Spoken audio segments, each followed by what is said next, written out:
This afternoon, it's still going to be really, really hot out there, but technically we are getting closer to fall, and we're getting closer to the best time of year to vegetable garden here in Central Florida. So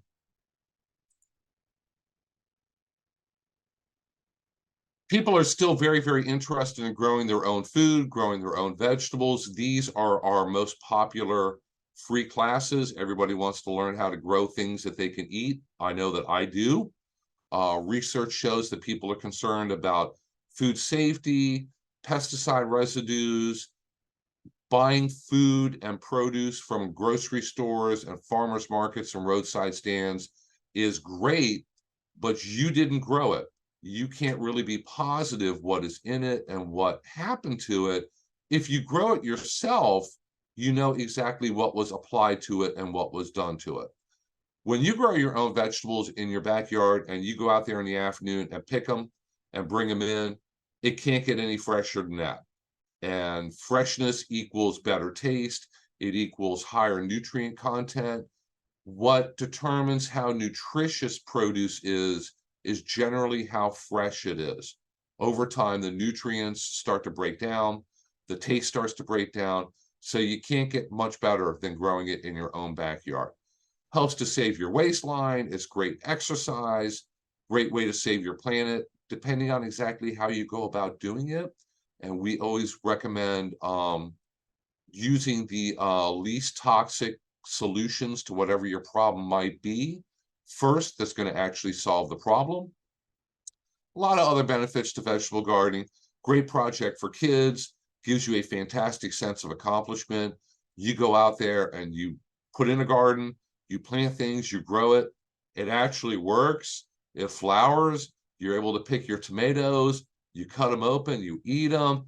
There's nothing better than that. That does give you a really good sense of accomplishment. We have on here, it helps to save your bank account. You have to become a little bit more proficient at it to actually come out with a financial benefit so that you're getting a whole lot of vegetable bang for your buck. But that's okay. It's fun. It's great for the family. And even if you end up having to spend a little bit of money on it and then your tomatoes end up kind of on the expensive side, that's okay too. Here's a couple different things that we've been involved in. We have had demonstration gardens for the kids at Pine Grove Elementary School and other schools here in Hernando County. Arc of the Nature Coast, we have an ongoing vegetable garden out there. We grow hydroponically with the residents to give them some outdoor activities to do. So for any of you who might have just moved here to Florida, Florida is still technically the country's second leading producer of vegetables here. Florida was always known as the winter vegetable basket. Most of the fresh produce that was grown and sold at grocery stores across the country during the winter was grown in Florida. Now, a lot of it comes from Mexico, other South American and Central American countries. We have an awful lot of imported produce now, so our fresh produce comes from all over the world, much more so than it used to. But back in 2011, you could see just the huge amounts of corn and cucumbers and squash and strawberries all grown here in Central Florida. So if commercial growers can grow it here, you can also. Now, they have access to chemicals and pesticides and tools that homeowners don't, but you can still grow basically an awful lot of the types of things that they grow. But as you're going to see, very, very important, you have to start with the basics, and we need to get our timing down correct also. So if you're thinking about putting in a vegetable garden in your backyard, to prepare your beds, you need to find a well-drained site. I know for most of us, that's not a big problem. Most of us probably have very, very sandy soil. I know that I do in Spring Hill, Florida, in Hernando County. So wherever you live, it's probably sandy, but not necessarily. If you have poor drainage, like the picture on the right here, where it rains and the water puddles up and sits there for hours or maybe even days, that's not very good for vegetables. Vegetables like well-drained soil, they need to be put in a full sun location. So full sun means about 5 or 6 hours of direct sunlight per day. You don't want to put your vegetable garden underneath a large tree, because now your vegetables and your garden is going to be competing with the tree roots. To dig your garden, you're digging out tree roots. That's terrible for trees. So it's not a good idea. Try to keep the gardens away from the trees, away from their roots, and also away from drain fields. If you have a septic system with a drain field, no, you don't want to put your vegetable garden on top of the drain field. That is going to cause a lot of potential food safety problems, and you just don't want to do that. We get that question on a fairly regular basis. Wherever you put your vegetable garden, it needs to be somewhere close to a water source, because you're going to have to water it. So before you dig your vegetable garden way out back in the back, corner of your yard, make sure that you can run a garden hose out there or somehow get water to it. And then if you live in a HOA subdivision, be aware of your deed restrictions first. It's usually best to ask permission first before you put in a vegetable garden. Most neighborhoods are not going to be too concerned with what you do in your backyard, but not necessarily. HOAs run the gamut from very open-minded and understanding to being very strict and not so understanding. So you need to double check with the rules first before you start digging and putting in a vegetable garden, so that you don't run afoul of the HOA and start getting nasty letters from them. So garden soil, there's a lot of different components to garden soil. There's the physical part. Sand is very well drained. It's very granular when you run it through your fingers.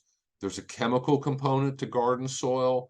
That is mostly the type of nutrients that are naturally in your soil. So everybody's backyard garden soil is going to contain certain nutrients that your vegetable plants need, but maybe you're missing other nutrients, and it's important to figure that out, because you have to add the missing ones, and you don't have to add any more of the ones that you already are blessed with, naturally. There's a biological component. There are a huge number of living organisms in garden soil. Some of them are very important and good for plants. They're essential to make your plants grow and grow healthy.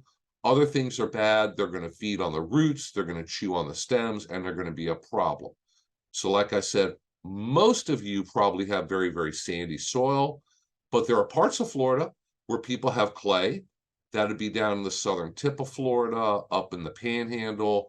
Marl is the kind of combination of clay and limestone that you would find down around Miami, Homestead, southern tip of Florida. Some people actually have rocky soil. That's much more up in the Panhandle. And depending on where your home and garden is, maybe it's in an area where you have a muck soil or peat, or historically it was a swampy area. So Florida soils can kind of run the gamut, although most of us are sandy. Now, if you don't want to mess with that, basically the natural soil that you have outdoors, you can grow vegetables in containers. And we have a class on just focusing on this topic coming up in 2 weeks on September 19th. So for more information on this, go ahead and sign up for that. But basically, you can grow a wide variety of vegetables in containers, and they can be used pots that you might have that you purchased other landscape plants in, and save the pots. I know I have a habit of saving the pots. You can grow in 5-gallon buckets, raised beds, a lot of different things. And as long as you have a correct size container, you can grow pretty much any kind of vegetable. Like I said, we're going to go into all the details and examples in 2 weeks. Raised bed gardens, think of that as a great big container that you can grow in. And these can be run the range all the way from very nice, like on the left-hand side. They have the bars over top to put either sunshade screen on, or plastic for when it's going to get very cold in the winter to keep the vegetables warm. The one in the middle is a little bit more basic. That's just more plain boards. So in this way, you build a big box, you purchase soil, good clean soil, and bring it in, and that's what you're growing your vegetables in. So it's kind of like growing in a really huge pot. For people who have physical limitations, There are a lot of ideas on YouTube and online of different types of raised bed gardens you can build. The one on the far right-hand side here is wheelchair accessible. So for people who might have accessibility issues, they can still garden. There's a lot of great ideas out there. And it looks attractive also. This is part of a backyard kind of patio sitting area.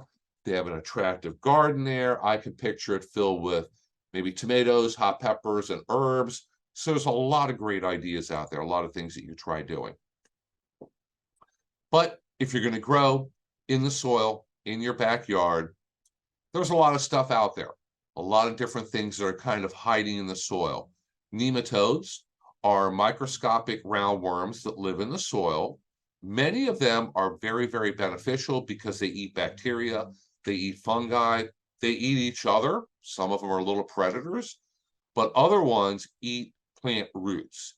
So if you've ever tried growing tomatoes in your backyard and you pull the plant up when it's done and the roots look like this upper picture towards the center here, that indicates that you have root knot nematodes in your garden. And they feed on the roots. They make the roots swell up. They're like there's big balls and bulges and swollen spots on the roots. They damage the roots. Now the plants can't take up water and nutrients, and they're not going to produce very well. So that's something that might possibly be in your soil. Maybe, maybe not. You have a lot of plant pathogenic, and that means that it's causing a disease. So plant pathogen bacteria and fungi, the bad ones. You have insects that live in the soil. Here in Florida, we have maybe 1 or 2% organic matter naturally. So if you go out in your backyard, get a shovel, dig a hole, you see only sand. There's none of that black, crumbly, looks like compost kind of stuff. To put that in perspective, here in Florida, we have 1 or 2% organic matter in our soil. If you moved here from a state like Iowa, Indiana, Illinois, out in that part of the country, they naturally have as much as like 14% out there. So obviously, they're able to grow vegetables very, very well. Downside is it gets really cold in the winter and it snows and the ground freezes. You can't grow vegetables during the dead of winter out there. So good points and bad points. But here we naturally have low organic matter and we need to work on that and help fix it. Because that means if you're growing in pure sand, doesn't work really well. Pure sand doesn't hold the water very well. Water drains quickly through it, but it dries out very quickly. Sand is terrible at holding nutrient ions also. So if you fertilize your very, very sandy garden or front lawn, what's going to happen is the sand does not chemically hold on to the nutrient ions, and the nutrients are going to wash away and be gone very, very soon. So that's not a good thing. That way, when you're fertilizing, you're going to have to fertilize more often. You're going to have to water more often. But the one component of soil that is the best at holding on to water and nutrients is organic matter or compost. So we're really going to want to add more of that to our soil. So what you may want to consider doing before you start a new vegetable garden in your backyard, go ahead and get a soil test done. You can get free kits at every extension office. In Florida, we have 67 counties. We got 67 extension offices. So whatever county you live in, you got an office. So contact the extension office. They'll give you, some offices do the testing there. Other offices, like our office, we send it off to Gainesville to get tested, but they can help you out with the soil test. What that's going to do is it's going to test for the levels of phosphorus, potassium, magnesium, calcium, and also the soil pH naturally in the soil. And that gives you an idea of what kind of fertilizer you're probably going to have to add, what kind of fertilizer you don't have to add. It gives you a heads up on, is your pH really, really high? In which case that's going to be maybe a problem growing certain things. Is it really, really low? That's going to make it difficult growing certain things. It's a really good first step and provides really important information to know where you stand at the very beginning. A lot of people get a soil test done, and I look over the results because we get a copy of the results also. You can just give us a call on the phone and say, I don't understand what this soil test is telling me. And I can look at it and we can tell you exactly what it's telling you. A lot of people, they get a soil test done and everything is just fine. Don't have to worry, don't have to do a whole lot special. And that's great. It lets you know in advance if you're going to have a problem or not. So, really good idea to start there. Soil management is important. Like I said, here in Florida, in very, very sandy soil, organic matter is very, very important. You can make compost. So you see the picture up top here. That's a young lady working on a traditional compost bin, uh, taking different various organic components, fallen leaves, pine needles, plant trimmings, bush trimmings, you let it decompose. We have a lot of classes on exactly how to do it. If you're thinking like, oh, that compost bin is really ugly. If I put that in my backyard, my wife is going to yell at me, so I can't do that. They have tumbling compost bins. They have attractive hard plastic ones. You can tuck away in the corner of your backyard. They're going to look good. They're going to be effective. You can make compost. You can buy compost. You can buy it by the bag at big box stores. You, pretty much no matter where you live, you're going to have companies in the area that will bring out truckloads of soil. So you can buy truckloads of compost if you're building a very big garden.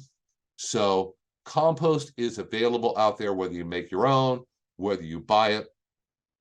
Very important for helping to build up the soil structure and make for better, healthier soil, and also for water and nutrient holding capacity. So very, very few vegetables are going to grow in pure 100% sand. The more organic matter you can add, the better. You don't have to make your garden pure compost. As a matter of fact, too much compost really isn't a good thing. You can overdo it, but adding compost, which looks like the picture in the bottom here, it's that black, crumbly, what looks like soil kind of substance. If you go out and go for a hike out in the woods, if you just look at the ground out in the forest, it's what happens naturally out there. Leaves and pine needles and branches and everything falls to the ground. It all breaks down. If you kind of pull away the leaves and pine needles on the surface, you're going to find compost there. It happens naturally and very, very important for a vegetable garden. So just very, very quickly and basically, what is compost? It's either partly or fully decayed plant matter. This can include manures. Manure, any kind of animal manure, is generally a mixture of hay and feces. And if you want to use animal manure composted in your vegetable garden, you need to do so very, very carefully. So what you probably want to do is at the end, I'm going to show my email address. You want to shoot me an email for more information and I can send it to you. You need to compost animal manure correctly. If you use it raw in an edible garden, bad things could happen. There's a lot of food safety issues with using raw manure. There could be problems with salmonella, E. coli, a lot of other things. So you want to use it carefully and properly, and we can help you out with that. We can send you more information on how to do it properly. But for every homeowner, you encounter and generate grass clippings, leaves, trimmings off your bushes, your flowers, everything else. Chop it up fine, put it in a pile, let it break down, work it into your vegetable garden. It really is that simple. And if you keep doing that, you're going to, over time, build up a beautiful soil in your vegetable garden, and everything is going to grow better. Things that you don't want to do, and we do get questions about this, don't use dog poo. It will break down, but there's a lot of food safety issues with it. There's potentially a lot of different diseases that can be present in that. So do use composted vegetation, cover crops, and organic mulch. So when you're growing vegetables in your garden, things are planted, they're up, they're growing, mulch the soil surface with grass clippings, pine needles, shredded up fallen tree leaves. They're all really good because they help to hold the moisture in, and they're going to break down over time, and they just keep adding more and more organic matter to your soil. Don't use the contents of the cat box either. That's just nasty, and that's potentially dangerous also. Cat poo can potentially carry a number of different diseases, so we really don't want that anywhere near any kind of edible crops that we're trying to grow. So, going back directly to the garden, irrigation. You're going to have to water a vegetable garden. And initially, when you plant seeds or transplants, you're looking at watering it probably once a day, maybe twice a day, if it's still sunny and warm and things are drying out very quickly. Ideally, it's better for you to water in the morning because that way the leaves on your plants are going to dry out when the sun comes up and it gets sunny. You don't want to have the leaves of your vegetable plants wet all night long because that really uh, kind of induces a lot of different plant diseases and really encourages them. So it's not good from a disease control standpoint. And of course, adjust for rainfall. If it pours rain all day long, you don't have to water at the same time. So take rainfall into account.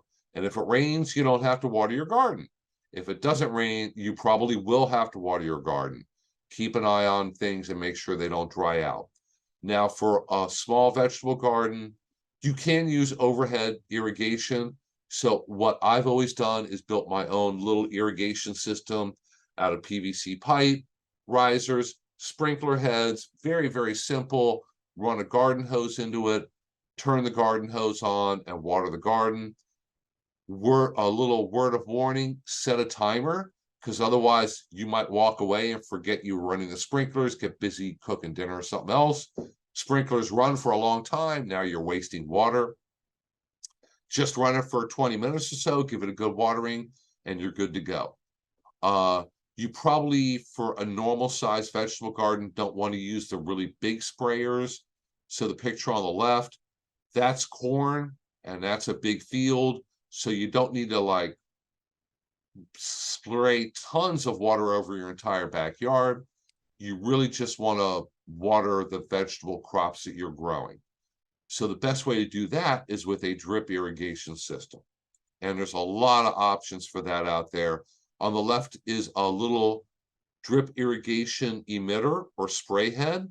You could put this at the base of any plant, herb plant, bush, vegetable, whatever it might be.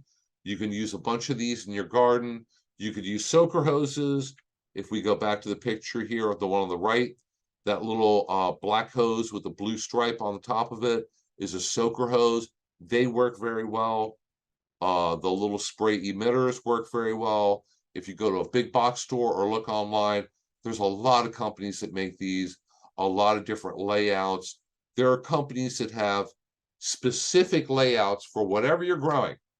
Believe it or not, if you're growing blueberries, they have the blueberry setup with the appropriate size heads for the base of the blueberry plants, the hose, everything you need. So a lot of options online for whatever you're trying to grow. That way, you're only going to water the vegetables. You're not watering the weeds because you don't want to water the weeds. They're going to grow fast enough as it is. And you're saving water also. So both of those are very, very good things. So we're going to look a little bit about probably the biggest issue that I see, whether I'm scrolling social media or answering emails or whatever it might be, is what vegetables do I plant here in Florida and when do I grow them? The good news is you can grow just about everything here in Central Florida. A couple things off the top of my head that do not grow here because it just never gets really cold enough. Lavender never does well here. It struggles at best. 1 out of 100 people can successfully grow lavender. If you're one of them, that's great. You got my respect, but for most people, you can't grow lavender. Rutabagas, they all come from Canada, and our weather is just not like Canada. It just doesn't get cold enough here. That's really about it. Everything else can grow here in Central Florida if you grow it at the right time. And the time schedule, the calendar you're following is totally different from up north. So here in Florida, the weather changes very, very quickly. I love the graphic on the right here. Florida be like sunny and beautiful, all of a sudden pouring rain, a blowing wind. Think during the winter, all of a sudden, cold front, and there's a frost and freezes, and then a couple hours later, it's 80 degrees again. So our weather can change very, very quickly. But most all of our crops here in Florida are broken up into three buckets. One bucket is cool season vegetables, cool season crops. Bucket number two is warm season crops. Bucket number three is scorching hot season crops. So I have the bullet point that June to August, so June, July, and August is too hot. There are things that you can grow that time of year, but there's not many of them. And many of them you might not be that familiar with because a lot of them are kind of tropical crops that are very, very good. And we encourage people to try growing them, try eating them. You may fall in love with them. But all your traditional European kind of vegetables, lettuce, tomatoes, cucumbers, squash, watermelons, green beans, all those things, June to August, the height of summer, it's just too hot to grow them. Maybe you're one of the few people that's like, well, I had my tomato plant grow all summer long. It looked terrible and the bugs ate it and I had a lot of problems. Technically, some of these things can survive the summer, but most of them won't. And they're really not going to produce very well. We want to see people grow things at the right time of year, be very successful, grow really, really tasty vegetables, and mostly be successful because that's what gives you the encouragement to keep doing it. So we have cool season crops, warm season crops, and then scorching hot time of year crops. So very, very important that you grow the right plant in the right place at the right time. And always keep in mind, weather can be a factor in your success. We have sometimes, in some years, we have early freezes. I've seen really, really bad freezes as early as Thanksgiving. We have late freezes. So even though I'm going to tell you you can plant warm season things beginning of March, we may have a major freeze on April 1st. I have no idea if that's going to happen or not. You know, the weathermen really don't know either. The Farmer's Almanac, some people swear by it. Other people, not so much. So weather is always kind of a flip the coin. Maybe we'll end up with really, really good weather for what we're trying to do. Other times weather might seem to be one of our greatest challenges to being successful with these crops. So warm season, cool season crops. Technically, right now, you can plant both because we're in warm season once again, and we're at the very, very beginning of cool season. So warm season crops, we suggest that you plant them here in Central Florida around March 1st, and they are going to be done by early June. So, for example, if you plant tomatoes, have them ready to go in the ground about March 1st, and don't plan on them doing really well after beginning of June. As a matter of fact, mine get pulled up the beginning of June. We're growing something different at that point. I'm not going to fight and kill myself and spend money on pesticides and fungicides and everything else to keep those tomatoes growing when it's not the right time of year. You can plant warm season crops once again from about August 15th until November. So you can plant them now and they'll grow and they'll do great. And the first frost or freeze that we get will probably kill them. That can happen as early as November. A lot of years, you know, we don't get a freeze until Christmas or after. And those years are fantastic for growing tomatoes and warm season crops because they're going to grow all the way until Christmas pretty much. Now, if we have a very early freeze, it's going to spoil all that. So that's why I said sometimes weather figures into this about how successful you can be. But you can grow all your cool season crops starting pretty much now. Technically, it begins in early September, which is right now. These are things that really like and really need cooler weather to grow in. So they do not enjoy warm weather like think late spring, and they will crash and burn and not do well. They will basically die during the heat of summer. So if you're trying to grow the cool season crops when we go through them during the heat of summer, I can almost guarantee that you will fail. And I see a lot of those kind of questions and comments in different Facebook gardening groups about people who ran across those problems. And it's just an issue of growing them at the wrong time of year.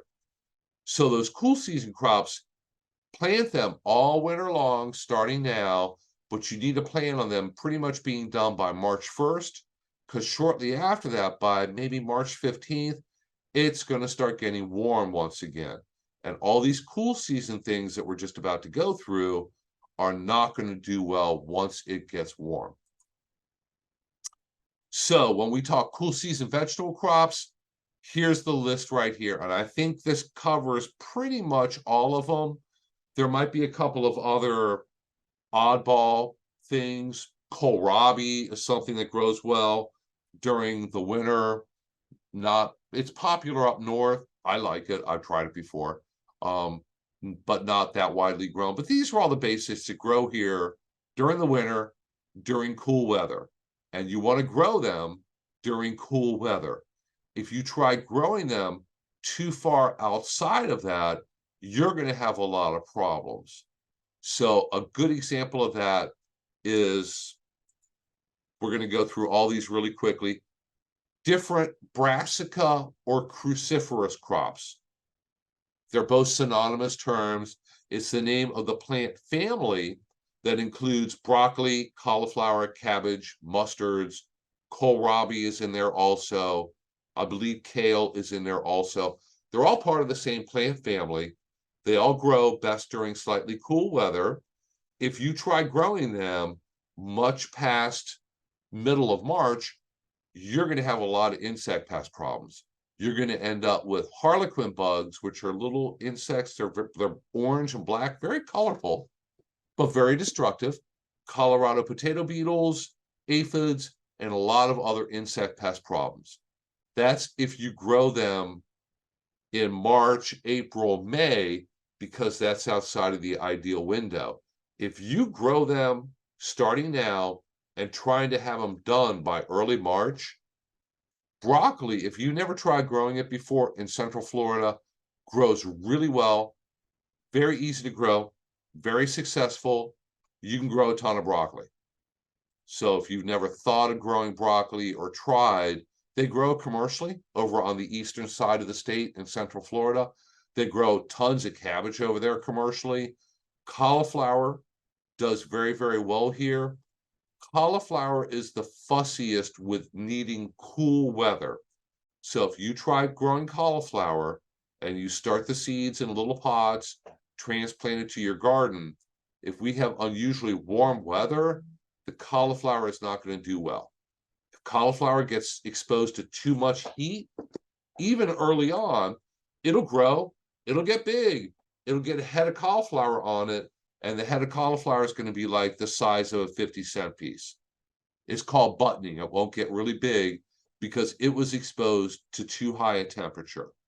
So, but if we have a chilly winter, cauliflower can do really, really well. I've grown it before, and you actually get cauliflower, so it's definitely worth a try. Mustards, mustard greens, very easy to grow, very good for you. So these crops are all going to have the same kind of pests and diseases, and we're going to talk about pests and diseases a little bit near the end here, but I can give you a kind of a heads up. The biggest insect pest for any brassica or cruciferous crops is just going to be caterpillars. They don't get a whole lot of insect pests, maybe aphids if it's a warm winter, but you're going to get caterpillars. You can pick them off. You can spray with BT. That's Bacillus thuringiensis. That's an all-natural control for caterpillars, and you'll be good to go. That's about the only major insect pest you're going to encounter with these. Because the nice thing about growing here in Florida in the winter, far fewer insects and far fewer diseases. So that makes things even easier. These things can be grown all winter long. You just need to aim to put in the last crop so it gets done in March. So look at the seed packets, see how many days it takes from planting to harvesting, count back from March 1st or March 15th, and then you know when you have to start your last batch of them to be done on time. Onions grow just great here in Central Florida.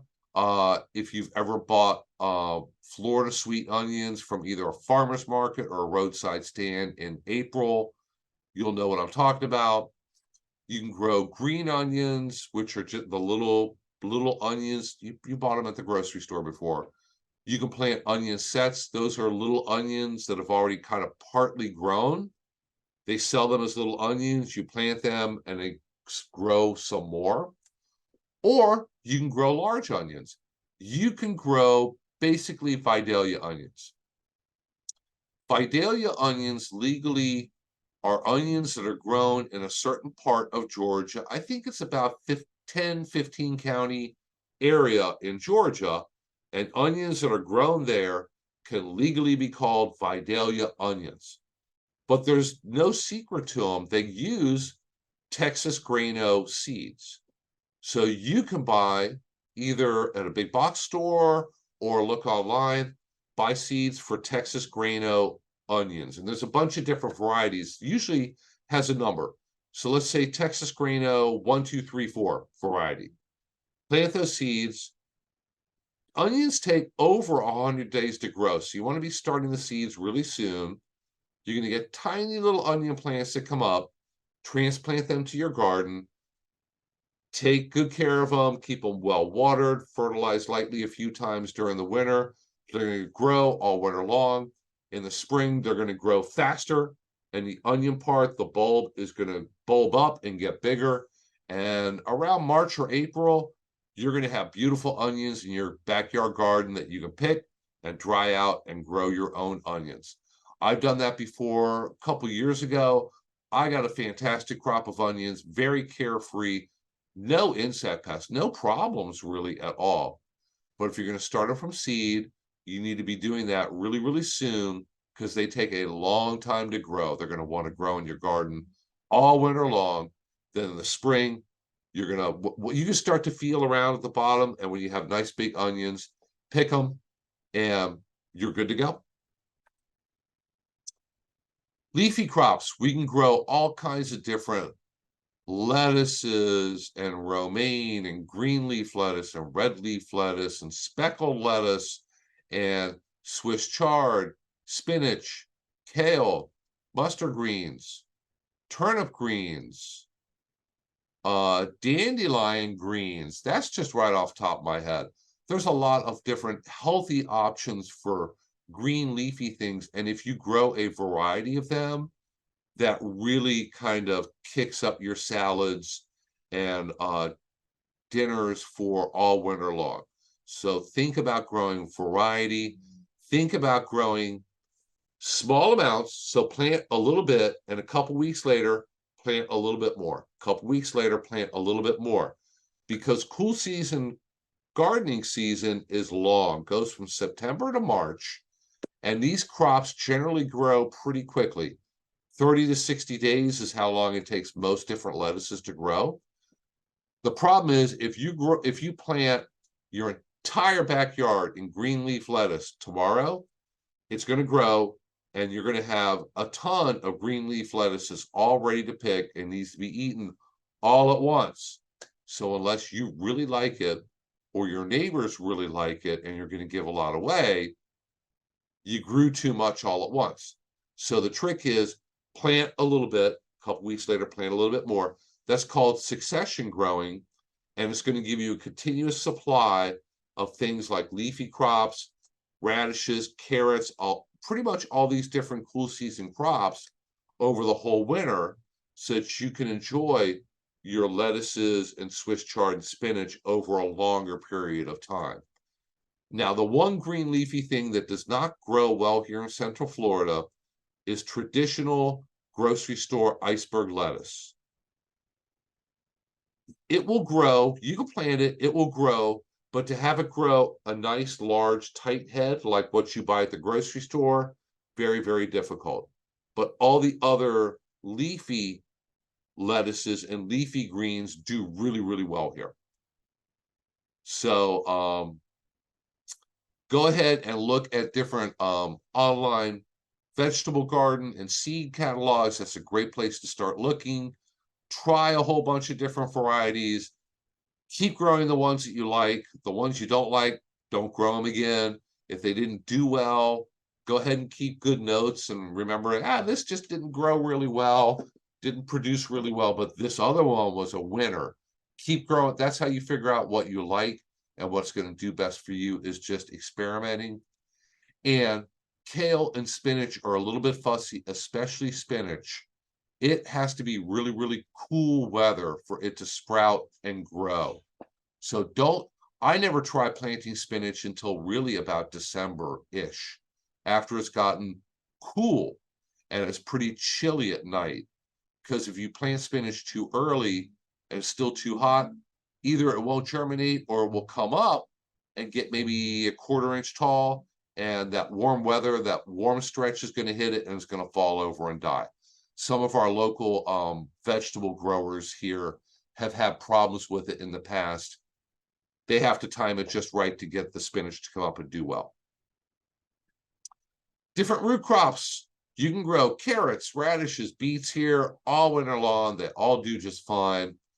They have like almost no insect pest or disease problems. Technically a few, but usually nothing too major, not too difficult to work around. Radishes are the easiest thing for beginning vegetable gardener to try growing. During the winter, it takes maybe 30 days from seed to radishes. I love radishes. I grow them all winter long. My wife likes them. Maybe you don't. If you've never tried them, you need to buy some at the store and try them. Beets grow very well. It's a little difficult to get the big, stereotypical, big, round beets, but the green part, the beet greens, grow really well. They're very tasty and nutritious for you also. Carrots, very, very easy to grow. You just need to be patient. The package says it takes 60 days. It'll probably going to take a little bit longer than that. But keep in mind, there's lots of different varieties of carrots, radishes, and beets. So with carrots and radishes, there's different colors, there's different shapes, different sizes. Some grow faster, some grow slower. Very, very easy to grow. Now, something else that you can grow here during the winter is potatoes, not sweet potatoes, but regular baking potatoes, red potatoes, white potatoes, gold potatoes. Think mashed potatoes, those kind of potatoes, but you want to plant them in January or February. We have a huge commercial potato industry right here in Florida. Most of the potatoes that go into your potato chips are grown right here in Florida. Over on the east side of Florida, St. Johns County, Hastings, areas around there, and they plant theirs in January and February. So you don't want to plant them too early. Don't plant them during the summer because they're just going to burn up and not do well. So once again, when you get the timing down, everything else will kind of hopefully fall into space. Peas are really easy to grow here in Florida, whether you're trying to grow the green round peas, so think like green giant peas or frozen peas. If you've never had homegrown or fresh green peas before, they are totally different from the canned and frozen ones. They are fantastic. Even your kids are going to, well, hopefully eat their peas. The reason why they don't eat their peas now is because they're out of a can or salty. Even the frozen ones aren't that great. Fresh ones are 1,000% better. You can very easily grow the edible potted peas, so snow peas that go into Asian cuisine. They grow very, very easily all winter long. You're going to need to grow them on a trellis because they grow as a vine. And if they grow well and the plants get really big, it can get really heavy also.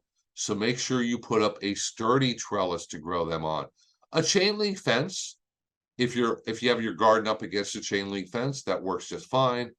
Up against a fence and you put some kind of trellising attached to it, that works fine also. Now, peas and snow peas are sensitive to really, really cold temperatures. So they can grow all winter long. But if we're going to get a freeze, go out there and pick all the peas, even if they're really small, because the freeze will damage them. But a couple days after the freeze is gone, the plants will recover. They'll start to grow again. They'll get more flowers. You're going to get more snow peas. But just so you don't lose a bunch of peas, pick them when the weatherman says that a freeze or frost is coming, because it will damage the peas, but rarely, if ever, kills the plants. The plants will perk back up and survive and grow some more. So very quickly, some of the warm season vegetables that we can grow here, just to let you know what you don't want to grow during the height of winter, which is coming up. And these are the things that you put in the spring and the fall. So a lot of these you could squeeze in right now and have them come up and grow and harvest them before it gets really cold. Some of them you really don't want to bother with, and we're going to touch on them. And I'll give you just my recommendations for what you probably don't want to invest time and effort in your garden into, because fall, right now, it's still warm. It's still potentially rainy. It's still pretty humid. A lot of insects out there still, and a lot of diseases, which makes some of these not impossible to grow, just really, really difficult. So want to make you aware of that. Beans. If you want to grow bush beans, grow them right now. You can get a crop of fall bush beans in, and they grow really well. They're very, very productive. You can have a couple different soil-borne problems and insect pests, not a whole lot of problems.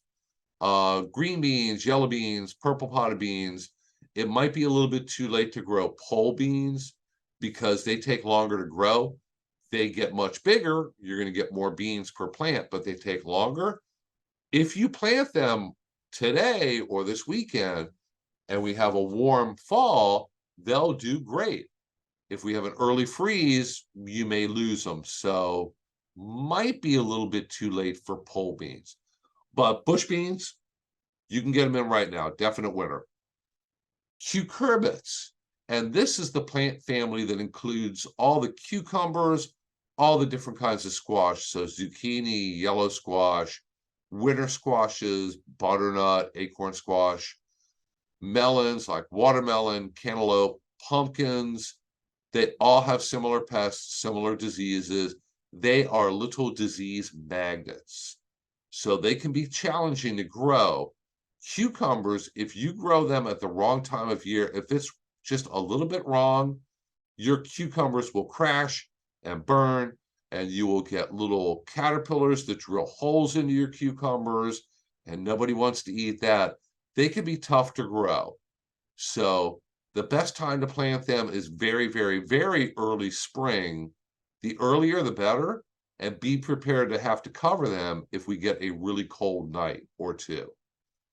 Planting them in fall, you can try, going to be really, really tough because you're going to be fighting insects and diseases, and you're going to have to learn how to utilize fungicides. So I'm not telling you don't, just saying it's going to be really difficult. Corn. Corn is really difficult for homeowners because it takes a lot of space. It takes a lot of high nitrogen fertilizer also. And it gets a couple different caterpillars, and you will get them in the fall. So if you have a lot of room, you don't mind buying a lot of high nitrogen fertilizer, and you don't mind going out there and spraying frequently, like very frequently for caterpillars, you can go ahead and try it. For most homeowners, because they tend to have smaller gardens, probably not the best choice. So might not be the best idea. Eggplant, eggplant, you can get in a fall crop of eggplant. If you have plants that you either purchase from the store that are already growing, or you've already started your little starter plants to transplant, you can put them out in the garden right now. You can squeeze in a crop of eggplants in the fall. When it gets really cold, we get a freeze or frost, they will freeze and they will die. So you can squeeze them in now.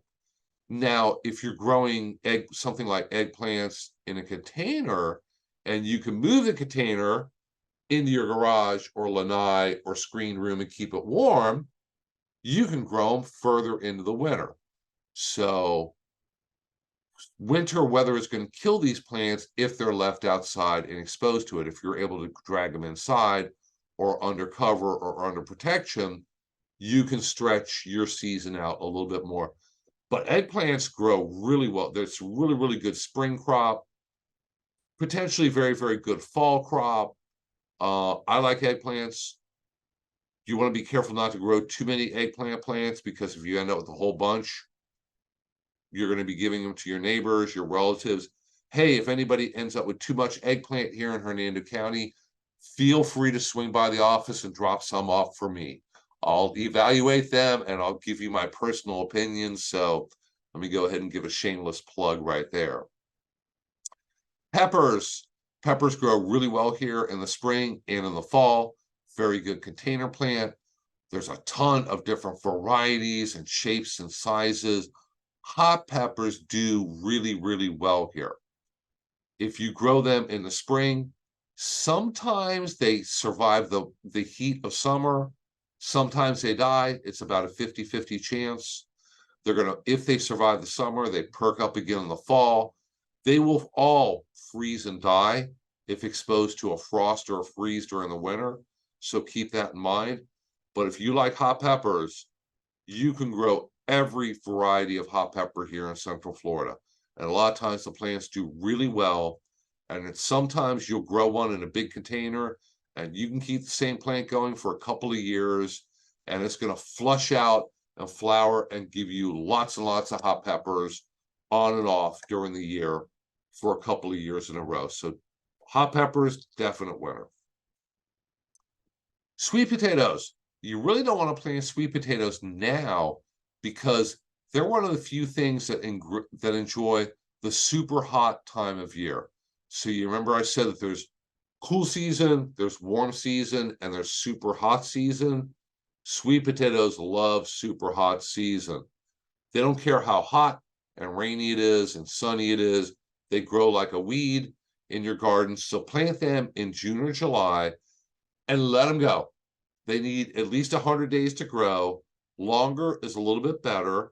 I have a crop of them in my backyard right now, and I am not going to try digging them up till I'm probably going to wait until about November 1st. Give them a good long time to get nice big roots, and hopefully, fingers crossed, I'm going to get a good crop of sweet potatoes. They can be very productive. They can be very easy to grow, and they're very, very tolerant of hot weather and steamy afternoons and lots of rain. But you really don't want to be putting them in now, because we're going into a cool time of year. Tomatoes, if you're tricky and you want to try really, really hard, you can basically grow and harvest tomatoes year round here. You're going to have to use a combination of different varieties. Disease resistant really, really helps. There's certain varieties of tomatoes that do better in cool weather. To get around cold weather and freezes and frosts, you're going to have to grow them during the winter in containers or buckets, which you can do, but you're going to have to be able to keep them warm when it gets really, really cold. Otherwise, your tomatoes, if they're left out on a night where it gets down to about freezing or below, they will turn brown and die and turn to mush very quickly. There are some varieties of tomatoes that kind of sort of produce in the summer. If you put them in a shady area, that's a little bit better. Everybody likes tomatoes, and you can put in a crop of tomatoes right now. It's best if you start with already growing plants. If you go this weekend and start planting tomato seeds, you're kind of getting a late start. If it's a warm fall, tomatoes are going to grow just great, and you're probably going to get a bunch later in the fall around Thanksgiving or Christmas. If we end up with early freezes and they're growing in the ground, it's going to be tough. You're going to have to cover them. You may lose the plants earlier than you would want to. So very, very quickly, a little bit on controlling pests here, because we're going to have a whole nother class coming up on September 26th in just a few weeks on just this topic. But the most important first step is proper identification. You need to know, number one, do you have an insect pest, or is your problem something else? I tell people, if you can't find the insect, catch it, bring it to me and drop it in my hand, it's an imaginary insect. And I don't have any control recommendations for imaginary insects. Even if it's really tiny, we have a microscope in the other room. I have one at home. We can see really tiny insect pests. And if you want to get them to us, we can tell you what they are. Most people's cell phones do a really good job of taking pictures. A lot of times you can get a little magnifying lens that clips onto your phone for only a few bucks on Amazon. And they can do a really, really good job of magnifying and taking pictures of really, really tiny things that might be feeding on your plants. If you take pictures, send them to us, we can tell you what they are, and we can tell you what to do. But very, very important that you figure out what your problem is, that you go out there and check your plants, ideally daily, because if you start to have an insect problem, a disease outbreak, whatever is happening, if you catch it early and figure out what it is, a lot of times problems are solvable. If you wait and let it get to the point where all your plants are 98% of the way dead, usually those problems are not solvable. You're going to lose a lot more plants, a lot more vegetables. So solving problems early works the best. Keep in mind, there are no silver bullets. There is no magic product. Neem oil does not fix every problem. Certain problems it fixes, other things it does not work well on. But if you know what your problem is first, you can find the perfect solution that's safe for you, safe for your family, safe for your plants, safe for the pets, that's going to actually hopefully fix the problem. Like I said, we're going to go much more in depth on specific products and what they control on September 26th. So be sure to sign up for that class and tune in. Once again, we'll record that and we'll send it out to everybody so that even if you're not able to be here with us at 10 in the morning live, you'll be able to watch it also. Plant diseases. They can be a huge problem here in Central Florida. Seems like Florida is home to many, many different fungal diseases and bacteria and viruses. So they're all a problem.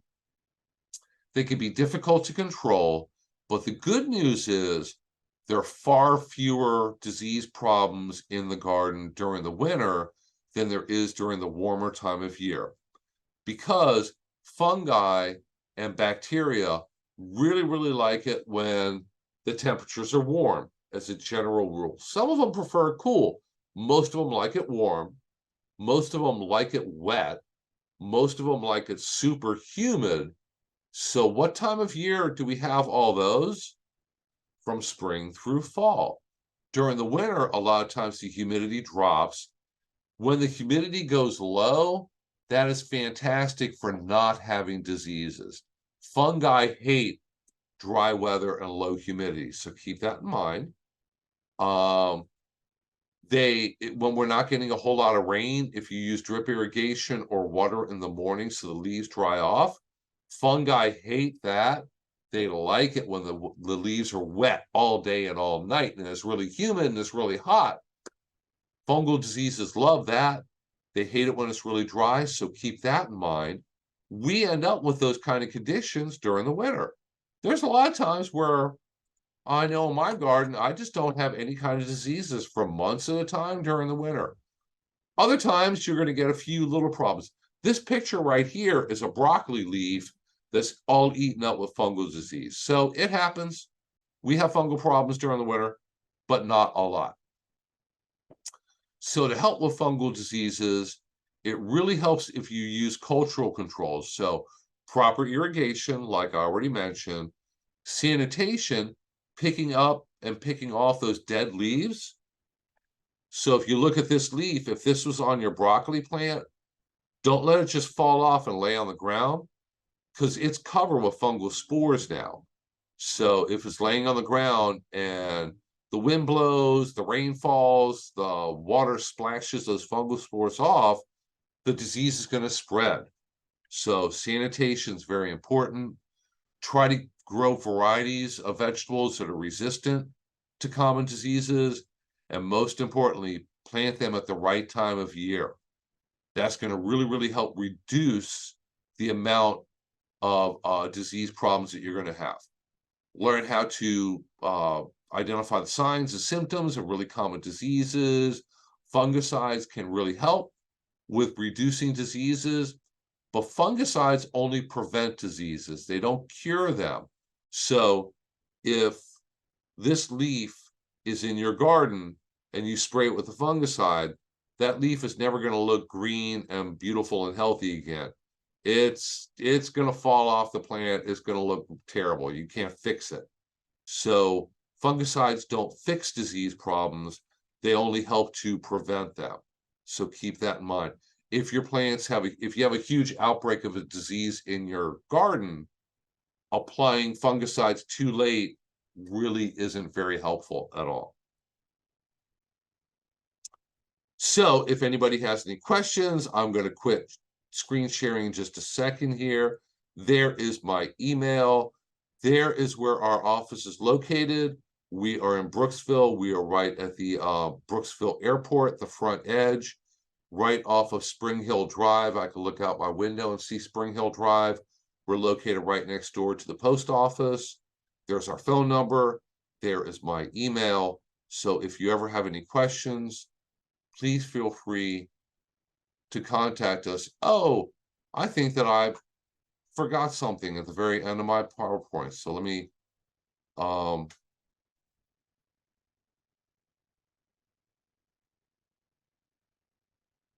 back and just share screen here real quick.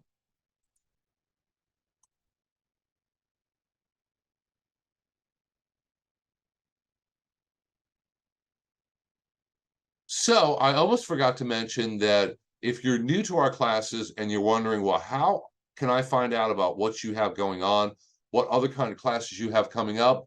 Very easy to do. Just go to www.hernandoextension, all one word.com, and that's going to have a full listing of all of our upcoming classes, events. We do have every week a virtual plant clinic. So this is Thursday mornings at 10 a.m. Every once in a while, we have to cancel because we all have to go out of town for work. But probably 99 out of 100 Thursdays, we're going to be there. And this is a great way, if you have a specific question to ask us, you can email me pictures in advance and I can screen share them with everybody. We have a lot of people who watch us every week. We have great guests. We have kind of a discussion on gardening questions, gardening problems, trying to answer people's questions. So like I said, that's Thursday at 10. That's a great way to get your questions answered. And with that, I'll go ahead and turn off screen sharing. Oh my goodness, we have a lot in the chat box here. So let me go ahead. Let me scroll up to the very, very top. And Katie has a quick question. Will y'all be sending out a link to the chat video later? I'm having some trouble with my internet right now. I mean, the meeting video. Yes, we will. I can see on my screen that it says recording. So a little bit later on this afternoon, after Zoom finishes processing it, I'm going to go ahead and email everybody who registered for this class a link to be able to watch the recording of this class. We really, really like doing things this way because number one, I can see that I have, wow, 46 people joining us here live. Well, minus me, that's 45. So that's pretty good. We get great attendance live doing things this way. We end up with a recording that we can send a link to that people can watch at their convenience tonight while they're eating dinner at 2 in the morning when you can't sleep. Word of advice, if you listen to me long enough, I'll help to put you to sleep. So go ahead and watch this class when you're relaxing at night, getting ready for bed. But we also do registration. That way we know, we have a list of everybody's email address so we know who to send a link to. So yes, Katie, don't worry if you had to leave early, if you have a bad internet connection this morning, we'll be sending out a link a little bit earlier today. Glenda asks, what do you want to start indoor right now? There are a lot of things that you could start in little trays inside, either in your house or your garage or somewhere right now, to start your own transplants for later in the fall. You could still, if you want to hurry, but you can still technically start tomatoes, peppers, and eggplants from seeds. They're just going to be a little late for this fall. And if we have an early freeze, that's going to be a problem with them because you're starting a little bit late. Right now, you can start seedlings for things like broccoli, cauliflower, cabbage, kale, an awful lot of things that you grow in the cool season, you can start from transplant. You can start lettuce seeds inside, kale, Swiss chard. You can start them all from seed indoors. The only thing that you don't want to start from seed and try to transplant is any kind of root crop, because when you transplant it, you disrupt the root, and now you're not going to get a really good harvest. So carrots, radishes, beets, kohlrabi, technically, if you're growing them, some people do, not many do, but any kind of root crop, you really don't want to start from a transplant. You want to take the seeds, plant them directly in the garden, right where they're going to grow and stay, and do them that way. But other than that, you can start transplants for a lot of different cool season things. Karen says, I have 2 types of raised beds, some on the ground and some that are waist high. Any recommendations of what I should grow where, like tomatoes in the waist high ones or in the ground ones? I would, really doesn't matter a whole lot. I would assume that the taller growing plants you want to plant closer to the ground, so that you're not in a position where you're having to get on a step ladder and try to trellis them up or reach the very top of the plant. Like I said, we have far fewer insect pests and disease problems, and also fewer nematode problems during the cool season. So really soon, the nematodes, you remember that one slide I showed you with the damaged swollen roots? Nematodes don't like cooler weather. So they're going to become a lot less active for at least part of the winter once the weather gets cooler. So you can experiment and see what things do better in the true raised bed and the one that's on ground level. Lena asks, if I'm filling a large raised garden bed, what mix or ratio of soil, compost, etc. do you suggest? There are a lot of different potting soil mix recipes online, huge amount of research and kind of personal preference on that. So if you want to get the raw ingredients, things like peat moss, compost, perlite, vermiculite, ingredients like that to make your own potting soil, you can. If you're looking at buying a truckload of that, you really don't want to grow in 100% compost. That will tend to get a little bit too heavy and a little bit compacted. If you're growing in a raised bed, you obviously don't want to use just soil out of your backyard. or your neighbor's backyard, because then you're not solving any problems. Nice thing about growing in raised beds is you can actually bring in healthy, fresh soil that doesn't have, hopefully, any problems associated with it and grow your crops in it. So if you are mixing your if you're doing it on a very, very small scale, if you go to big box stores and purchase bags of a quality potting soil, maybe get a few bags of compost, also something like black cow manure, mushroom compost. There's other various brands of bagged compost. Mix maybe 1 part compost with 3 parts potting soil. That's what I do. That gives you a pretty good mixture. But as far as actually that's one of those things that everybody plays with. And if you look online, everybody has their own favorite or like their secret potting soil mixture. So you can kind of play with it. All of them work as long as it drains really well. That's the important point.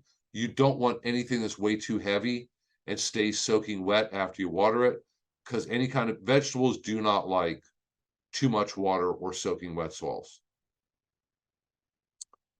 Cinya asks about planting red kidney or pink or navy beans.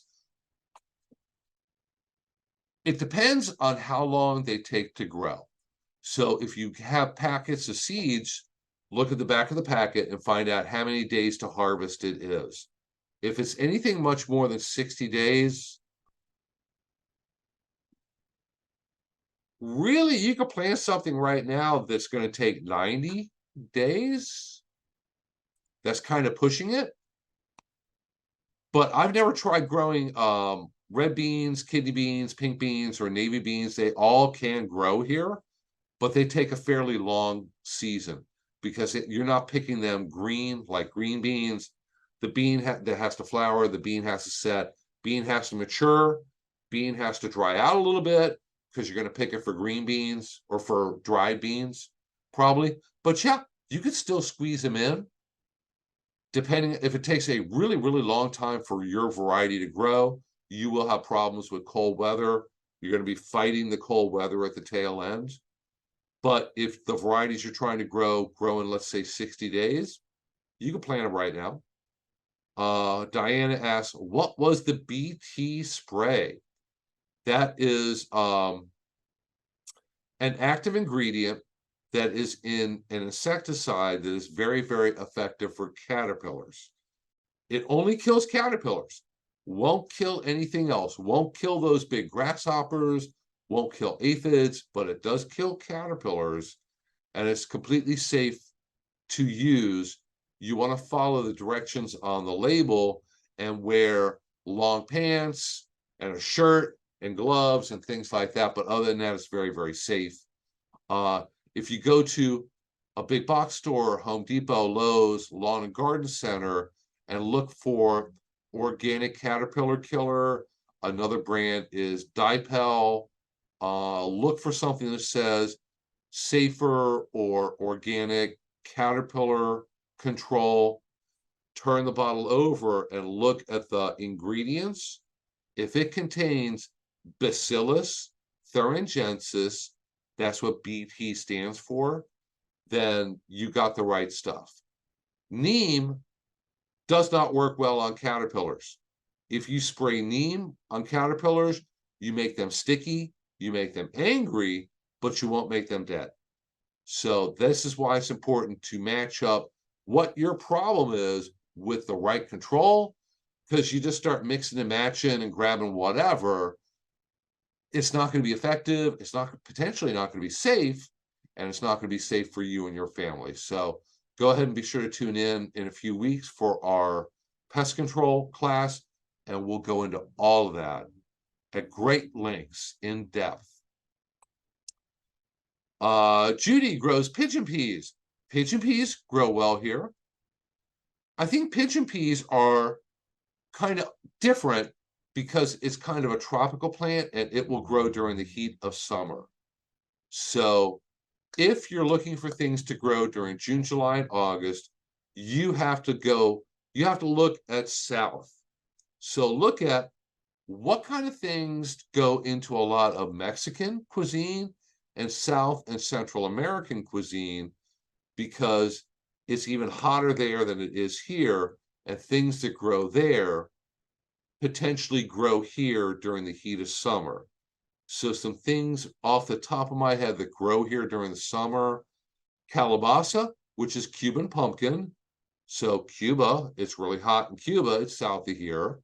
Um, Pigeon peas, yuca, or another name for it is cassava. A lot of the Central American root crops are going to grow here. Um, we've done classes on hot season vegetables, but they're going to be mostly tropical vegetables and things that maybe you're not that familiar with.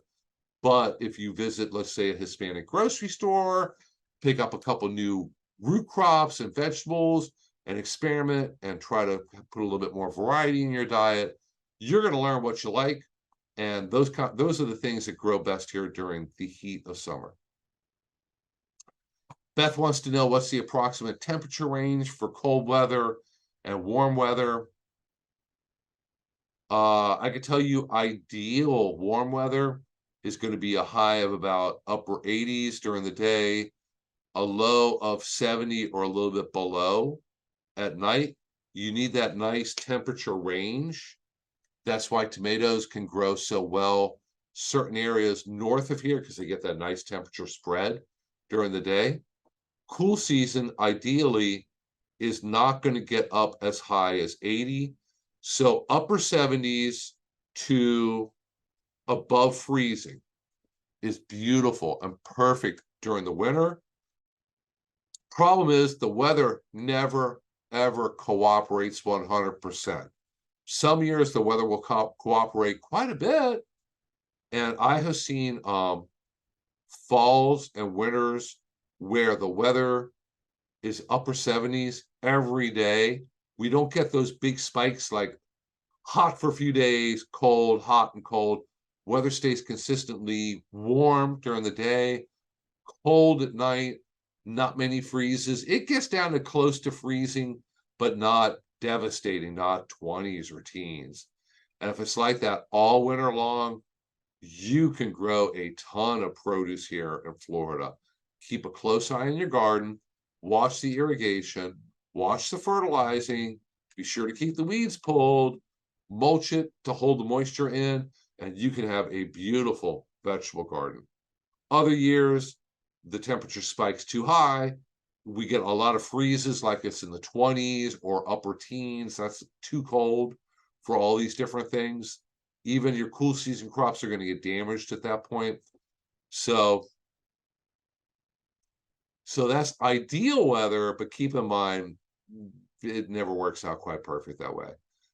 Diana, you're very welcome. Tammy, you are very welcome. And not, you are very welcome. Everybody, you're so welcome.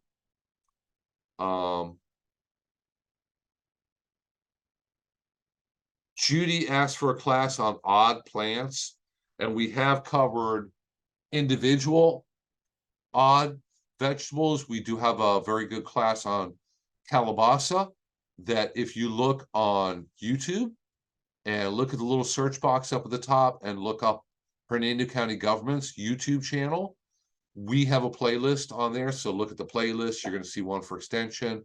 We have a great class on calabaza. That's Cuban pumpkin. I grew that before, and oh my, I got like 80 pounds of winter squash during the summer when nothing else grows, but the calabaza did just great. So we're going to do more about oddball, less well-known vegetable crops that people would probably want to experiment with, and hopefully you'll fall in love with. Thank you so much, Kevin. Glad to hear that you got rid of the millipedes. Every summer I get at least one email on them. So it's one of those unusual problems. I've never figured out why it happens. It just does every year. And then one last question here. Lydia asked, what are some of the tropical edibles plants that grow in this area during the spring and summer? We're going to have more classes on that. Like I said, calabaza, definite winner. Sweet potatoes, don't mind the heat. They do really well during the heat of summer. Okra is a tropical vegetable. It originally is native to Eastern Africa. I think East Africa. It's native to Central Africa, like tropical part of Africa. So it grows great here during the summer. And then there's a few others. Like I said, we'll do more classes on some of the lesser known oddball kind of things. So everybody, thank you so much.